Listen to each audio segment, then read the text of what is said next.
I showed up at my daughter's mansion without warning. What I found stopped my heart cold. She was lying on the floor by the entrance, dressed in torn, filthy rags. Her husband casually wiped his shoes on her body, then turned to his guests with a smile. "That's our crazy servant." My daughter didn't move, didn't speak, just lay there breathing. I didn't scream. I didn't cry. I took one step forward and said 5 words. The entire room went silent. "Thank you for being here with me. Drop a comment, where are you right now, and what time is it? I need to know I'm not alone in this." Because that night when I stepped into that house, I'd never felt more alone in my life. The taxi driver refused to go any further. He killed the engine 300 yards from the mansion and stared at me through the rearview mirror. "Can't do it, sir. Owner doesn't like unknown cars near his gate. Last time I came here, security slashed my tires." I paid him and stepped out onto the Connecticut road. October wind bit through my coat, carrying the smell of smoke and dead leaves. The mansion sat on a hill ahead. White columns, wrought iron gates, the kind of wealth that should mean happiness. I hadn't heard from my daughter in 18 months. The last message was 2 words, "Dad, help." I shouldered my bag and walked up the driveway. The security booth stood empty. I pressed the buzzer. No answer. The small side gate swung open when I pushed it. Music and laughter drifted from inside the house, a party. I rang the front doorbell twice. No one came. So I circled to a service entrance and slipped inside. The narrow hallway smelled of bleach and led me to the main foyer. That's where I found her. Rebecca lay on the floor by the front door, directly on the welcome mat. She wore a faded gray t-shirt and torn sweatpants. Her hair hung in greasy tangles. Her eyes stared at nothing. Guests in evening wear stepped around her like furniture. Then a man in a tailored suit emerged from the salon. Derek, my son-in-law. He walked to the door without looking down, stepped onto Rebecca's stomach, and began wiping his shoes on her back. One shoe, then the other, like she was a doormat. "Ladies and gentlemen," he announced to the guests, smiling, "don't mind her. She's our crazy maid. Poor thing's not right in the head, but we take care of her. It's our way of giving back." Some people laughed. Others shook their heads with false sympathy. No one objected. I stood frozen at the corridor entrance. The world narrowed to that single image, my daughter on the floor, polished shoes on her back, laughter echoing like breaking glass. I took one step forward. A champagne flute shattered against marble. Everyone turned. A gray-haired man in a navy suit stood in the salon doorway, staring at me as if he'd seen a ghost. The golden champagne pooled at his feet, but he didn't notice. I recognized him. William Patterson. 20 years ago, I'd held his intestines in my hands for 4 hours on an operating table. He'd sworn he'd repay the favor. "Thomas Grant," he whispered. Derek's head snapped up at the sound of my name. His face froze for half a second, something cold and sharp flashing behind his eyes. Then he smiled wide and bright. "Dad." He stepped off Rebecca and moved toward me with open arms. "My God, what a surprise! Why didn't you call ahead?" I didn't embrace him. I looked past him at my daughter on the floor. Rebecca turned her head slowly. Her lips moved. "Dad." Her voice was barely audible. "Are you alive?" Derek gestured toward the hallway. "Let's talk in my study. Privately." 2 guards appeared behind me, blocking the exit. I could fight, or I could learn the truth. I followed. Derek's study was all dark wood and leather, the kind of room designed to intimidate. The door clicked shut behind me. Bookshelves lined the walls, volumes with perfect spines, never read. Derek poured himself scotch and didn't offer me any. "Please sit." I remained standing. He shrugged, settling into his chair. "I understand this is difficult, seeing Rebecca like that, but there's a lot you don't know." "Then tell me." He opened a folder on his desk. Medical records. A psychiatrist's signature. "Schizoaffective disorder," he said. "Drug-induced psychosis. Said I was poisoning her food. Classic paranoid delusion." I picked up the photo. Something was wrong. The pupils were too dilated, not the pattern for cocaine. The timeline didn't match what I knew about drug-induced psychosis. "I've brought in the best specialists," Derek continued. "Switzerland, Johns Hopkins. They all say the same thing. Irreversible." He pulled out more documents. Prescriptions, treatment plans. Very official. Very convincing. To someone who wasn't a doctor. "I could have had her committed," he said softly. "But I love your daughter, so I keep her here. It costs $30,000 a month, but I don't complain. I want to see her, I said. Now. That's not advisable. She's unstable. I'm a surgeon. I've treated psychosis. Let me see my daughter. Derek's smile tightened. Something cold flashed in his eyes. Then it vanished. Of course you want to help. He leaned back. Which is why I'm making you an offer. He pulled out a checkbook. $500,000 a year, transferred to your account. You go home, live comfortably, and let me handle Rebecca's care. You're bribing me. I'm offering you peace and privacy for my wife's treatment. His voice hardened. Be honest, Thomas. Where were you the last 18 months she stopped calling? You accepted it. You were relieved. My jaw clenched. You moved on, he said, while I stayed here every night when she screamed. When she didn't recognize me, I held her. Not you. Stop. Rebecca told me about her mother. His tone turned casual. Margaret. How she died young. How afraid of you she was. How she cried herself to sleep.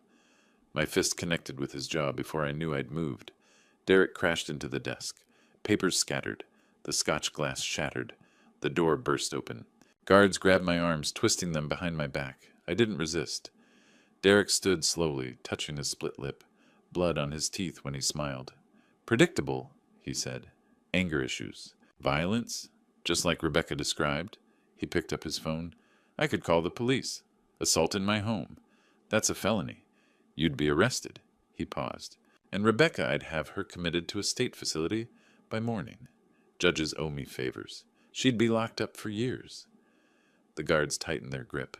Or you leave. Now, forget you came. I'll forget this. Outburst. He stepped closer, voice dropping. You want the truth. Rebecca married me because I reminded her of you. She told me that. Said she felt safe because you'd taught her what love looks like. Control, rules. His smile widened. I'm just the honest version of what you were. The guards pulled me to the door. Think about my offer, Derek called. 500,000, more than you deserve. They escorted me through the foyer. Rebecca was gone. The party continued unaware. They pushed me outside. The door slammed. I stood on the porch, hands shaking, tasting blood. My phone buzzed. Unknown number. A text, Patterson. River Street.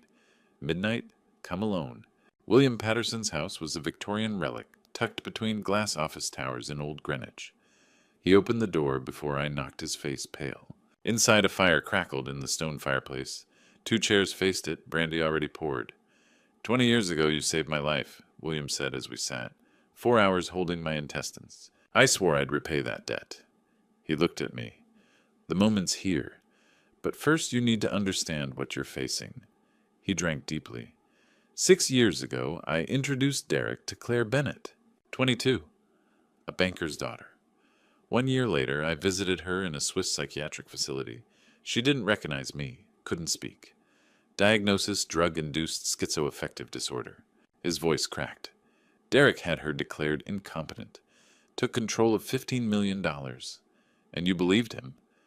I believed him when he cried at her hearing. I felt sorry for him. William refilled his glass with shaking hands. A housekeeper saw Derek enter Melissa's room an hour before they found the body. Saw him carry out an empty bottle. That testimony vanished. The investigator got promoted and transferred. Derek inherited $20 million. The fire popped. I waited. 3 months ago, Derek's father was dying. Howard Sterling. Cancer. I visited him in the hospital. He started confessing. William's hands trembled.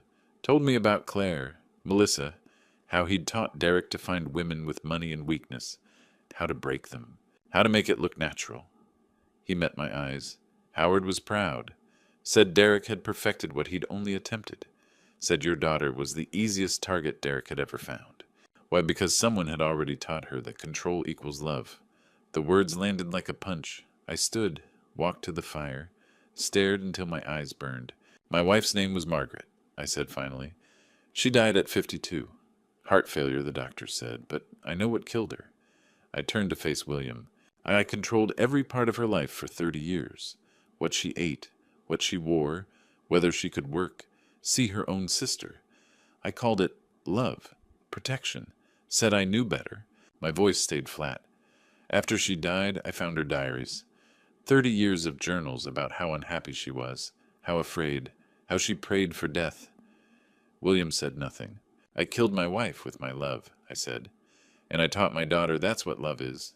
Obedience, control, someone always knowing better. I sat back down. Derek told me he's just the honest version of me. He's right. I created the perfect victim. He just found her. The fire crackled between us. We're both guilty, William said quietly. I introduced them. You made her vulnerable.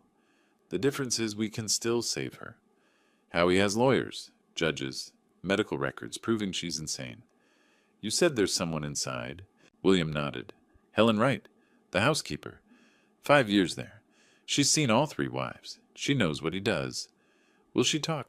She's terrified, but she contacted me yesterday. Said she can't watch another woman die. He paused. She can help us get to Rebecca, but if Derek finds out, he won't. And if we fail, he'll destroy us. He'll have Rebecca committed somewhere we'll never reach her. I thought of Rebecca on that floor, of Margaret's journals, of 30 years teaching my daughter to accept control as love. Then we don't fail. William met my eyes. Once we start, there's no going back. I'm already past that point. He poured another drink. There's someone inside the house. A housekeeper named Helen Wright. She's seen everything. All 3 wives. He held my gaze. Are you ready to burn it all down? Yes. The Greenwich Avenue market was nearly empty at 9 p.m. I found Helen Wright in the 3rd aisle, her hands shaking as she picked through wilted lettuce. 55 gray hair in a tight bun. The kind of woman who'd worked in wealthy homes her whole life and learned to be invisible. When I approached, she flinched. Mrs. Wright? She looked around nervously. Not here. Outside. I followed her to a loading area behind the building. She lit a cigarette with trembling hands. I don't have much time, she said. If I'm gone longer than 30 minutes, he asks questions. Tell me what you've seen. She exhaled smoke slowly. 5 years I've worked there. I've seen all 3 wives. She met my eyes. Claire was 22. Happy at first. Then she started forgetting words, falling asleep everywhere, having nightmares, screaming about poisoned food. They called it paranoid psychosis. A year later, she was in Switzerland. He cried at her hearing. Helen's cigarette burned forgotten. Melissa was 40, strong, not easy to break, but her tea smelled chemical. He made it himself every morning. 3 months she was confused, 6 months, dead. They said suicide. Her voice dropped, but I saw him enter her room an hour before, saw him leave with an empty bottle. I felt cold. And Rebecca. Same pattern. Slower, more careful. He puts white powder in her food, gives her injections every night, says it's vitamins. My medical training clicked in. The powder white chalky. Yes. Injection clear liquid. Yes. Neuroleptics. Antipsychotic drugs. High doses cause confusion tremors. The injections, likely scopolamine, causes hallucinations, memory loss. I met her eyes. I can reverse it. I have physostigmine, an antidote. If I reach her, she'll clear in 20 minutes. Helen stared. You're breaking in with your help. He'll kill us both, or we save her. Those are the options. Long silence. 2 a.m., she said finally. Guards change shift. 5-minute window. The back door service entrance. I'll unlock it. Her room. 2nd floor. 3rd door on right. Cameras. Not in service areas. Only main rooms. Then I use service stairs. 10 minutes, in and out. She pulled out another cigarette. If he catches us, he won't. I'm a military surgeon. I've done extractions in war zones. Miss Melissa thought she'd escaped too. Next day she was dead. I'm not Melissa. She lit the cigarette hand steadier. 2 a.m. back door, 5 minutes. She turned to leave, stopped. If we do this, she gets her life back. That's the plan. She disappeared into darkness. I returned to the hotel, laid out my med kit. Syringes, physostigmine, bandages, checked expiration dates, tested mechanisms, packed in order of use. I'd performed surgery and bombed out buildings with less. At 1:50 a.m., I called a cab. It was time. The cab dropped me 2 blocks away. I walked the rest old surgeon's instinct. Never park where they can trace you. Greenwich at 2 a.m. was dead silent. October wind cut through my jacket. Dead leaves scattered across empty streets, houses dark, security lights cold and blue. 847 North Street loomed ahead. Colonial mansion, white columns, perfect lawn. The kind of house that said old money, old secrets. I circled to the service entrance. Helen had left it unlocked, single deadbolt, exactly as she'd described.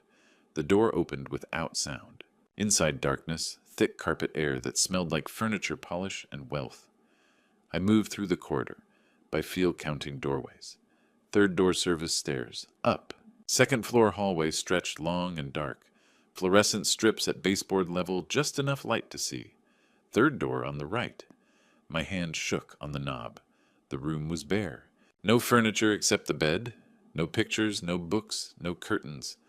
Like a hospital room stripped of humanity. Rebecca lay motionless. I knelt beside her, fingers finding her wrist. Pulse weak, irregular. Pupils dilated wide black pools that swallowed her eyes. Fresh injection marks dotted her inner arms, purple and angry. On the nightstand, medical supplies arranged with precision. Syringes, alcohol wipes. 3 pharmaceutical bottles. I grabbed the first. Haloperidol, antipsychotic. Powerful sedative. Second bottle. Clear liquid, no color. I uncapped it, sniffed. Bitter. Chemical. Unmistakable. Scopolamine. My hands clenched. This wasn't just abuse, this was systematic erasure. Scopolamine destroyed memory, shattered identity. Combined with haloperidol, it would leave her conscious but trapped, aware but unable to resist. Military interrogators used this combination. I'd seen it in classified briefings. Never thought I'd see it in Connecticut. I pulled out my own syringe, physostigmine 1.5, the antidote Helen and I had prepared. If I was right about the dosing, if I'd calculated correctly, if there wasn't permanent damage. Too many ifs. I found a vein injected slowly, then waited. 60 seconds. Her breathing unchanged. 2 minutes. Nothing. 3 minutes. My watch ticked impossibly loud. What if I'm wrong? What if I'm too late? What if the damage is permanent? 4 minutes. I thought about Margaret. How I'd failed her. How I'd been too late then, too. 5 minutes. Rebecca's eyelids flickered. 6 minutes. Her fingers twitched. 7 minutes. Her eyes opened, unfocused, confused, searching the darkness. "Rebecca," I whispered. "It's Dad. It's Thomas." She blinked slowly. Her mouth moved, forming words without sound. Then, "You're alive." "What?" Derek showed me. Her voice cracked distant and dreamlike. "Your obituary. Car accident. Last month. He showed me the newspaper. Your funeral. He said you were dead." My chest tightened. He'd erased me from her world. "I'm alive. I'm here. I'm getting you out." But the newspaper was fake. All fake. I helped her sit up. "Can you stand?" She tried. Her legs buckled. I caught her, pulled her arm across my shoulders. Footsteps below. Voices. My phone buzzed. Helen guards early. 2 minutes. "We have to move. Now." Rebecca leaned heavily against me. We made it to the hallway down the service stairs. Every step too loud. Every breath too sharp. The kitchen. Back door 30 feet away. 20 feet. 10. My hand touched the doorknob. Every light in the house blazed on at once. Derek stood at the far end of the kitchen, leaning against the counter, wineglass in hand, perfectly dressed, perfectly calm, smiling. "Going somewhere," he said. Derek wasn't surprised. He'd been waiting for us. Kitchen lights reflected off his wineglass like blood. "I have to admire the effort," he said, swirling the wine. "Breaking into my home. Drugging my wife. Really, Thomas, I expected better from a military man." Helen pressed herself against the wall, face pale. I kept Rebecca upright, her weight sagging against me. "How did you—" "No." Derek smiled. "Cameras. 16 of them. I watched you crawl through my service entrance like a thief. Watched you poison her. All recorded." He pulled out his phone, tapped the screen. "Already sent to my lawyers. And to the Greenwich Police Department."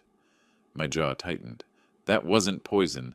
That was physostigmine, an antidote to the scopolamine you've been injecting into her for 18 months. "Scopolamine?" He laughed, sharp mocking. "You're delusional. My wife has been receiving treatment for her mental health issues, prescribed by Dr. Richard Hastings. Yale Medical. All documented, all legal." He stepped closer. "You broke into my home. Assaulted my wife with an unknown substance. That's aggravated burglary assault with a deadly weapon and attempted kidnapping. 15 to 25 years minimum. He was right. Without proof, without witnesses beyond Helen, a housekeeper facing deportation, I had nothing. I took a blood sample, I said quietly. Before I administered the antidote, it's already at the lab. Derek froze for half a second, then laughed harder. A lab? Which lab? Thomas Hartford, General. Yale New Haven. I sit on both hospital boards. My attorneys are partners at Morrison and Finch, the best firm in Connecticut. I have 3 state judges who golf at my club. He sipped his wine. Your little blood sample will disappear before it reaches analysis. Rebecca stirred against me, trying to speak. Derek's eyes flicked to her cold and amused. You know what's funny, he said. She married me because I reminded her of you. Isn't that sick? The way I stood, the way I gave orders, my commanding presence. He air-quoted mockingly. She was looking for Daddy, and I gave her exactly what she wanted, a father figure who'd keep her in line. Rage burned white-hot in my chest. My free hand clenched. Go ahead, Derek whispered. Hit me. Give me one more charge to file. The front door slammed open. Heavy footsteps. Multiple people. Voices sharp with authority. William Patterson strode into the kitchen, followed by a man in a gray suit and 4 detectives in plainclothes. The man in the suit held up a badge. Michael Carson, District Attorney for Fairfield County. Derek Sterling, you're being brought in for questioning regarding the death of Melissa Harper. The wine glass slipped from Derek's hand. It shattered on the marble floor, red liquid spreading like a wound. What? Derek's voice cracked. Melissa died in a car accident 2 years ago. This is Blanche's. Melissa Harper's autopsy has been reopened. Carson continued, pulling out a document. New evidence suggests foul play. Specifically evidence of chemical sedation consistent with scopolamine and haloperidol, the same drugs found in the blood sample Dr. Grant submitted to the State Forensics Lab 3 hours ago. Derek's eyes snapped to me, then to William. You, Derek breathed. You set this up. William's face was stone. Your father told me everything before he died, about Claire, about Melissa, about what you planned to do to Rebecca. He stepped forward. Charles Sterling was my friend for 40 years. Watching what you became destroyed him. His last words to me were, "Stop, my son." Derek lunged toward William.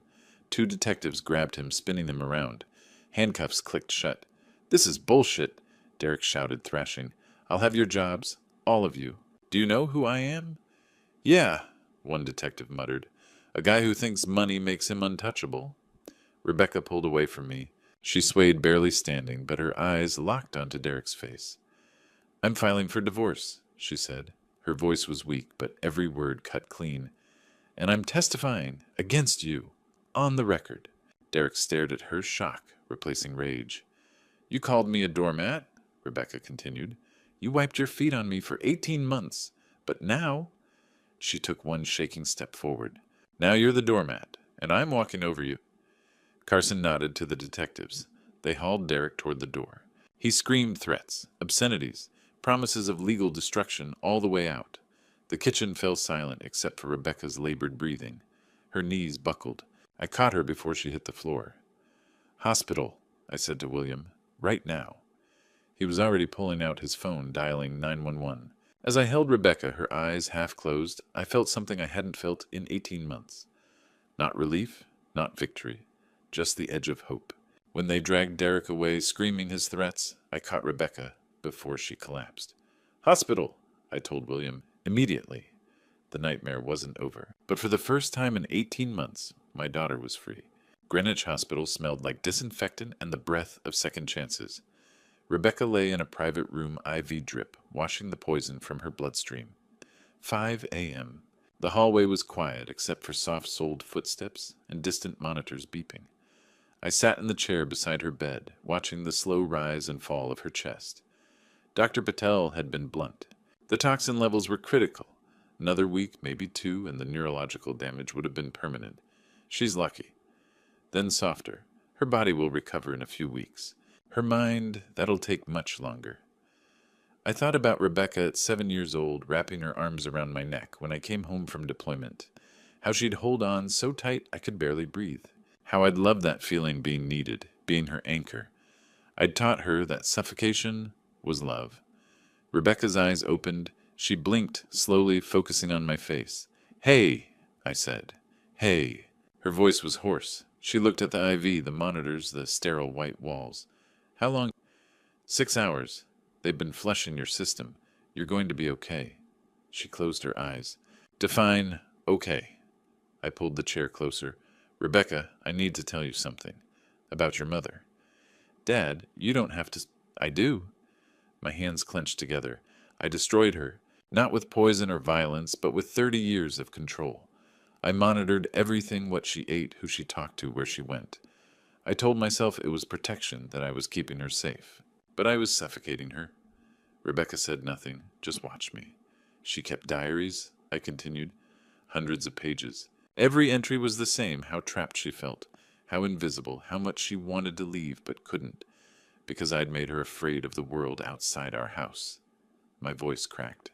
"The night she passed away, she'd finally decided to file for divorce. The stress triggered the aneurysm. The doctor said it could have happened any time, but I know the truth. I drove her to that point." Silence stretched between us. "I taught you that control equals care," I said. "That's why you chose Derek, because he reminded you of me, and that's my fault." "All of it!" Rebecca's jaw tightened. She looked away, staring at the window where dawn was breaking gray and cold. "I hated you for that," she said finally. "After Mom passed, I felt relieved, because she was finally free, and I hated myself for feeling that way." Her fingers twisted the blanket. "When Derek started controlling me, I thought it was normal. That's how love worked someone stronger making decisions because they knew better. Rebecca, let me finish." She turned back to me, eyes hard. "You came back. You saw what was happening, and you admitted what you'd done wrong. That's more than most people ever do." She paused. "I don't know if I can forgive you. Maybe I never will. But I want to try." "You don't owe me—" "I'm not doing it for you," she interrupted. "I'm doing it for me. Because holding on to that hate would be another cage." She took a shaky breath. "When I get out of here, I'm getting my own apartment, making my own decisions. No one, not you, not anyone, gets to tell me how to live." Pride swelled in my chest. "That's exactly what you should do." "I might fail. I might make terrible choices." "Probably," I said. "That's how you learn." "You're not going to argue—" "Try to convince me to stay with you where it's safe." I shook my head. "I spent 20 years trying to keep your mother safe. It destroyed her.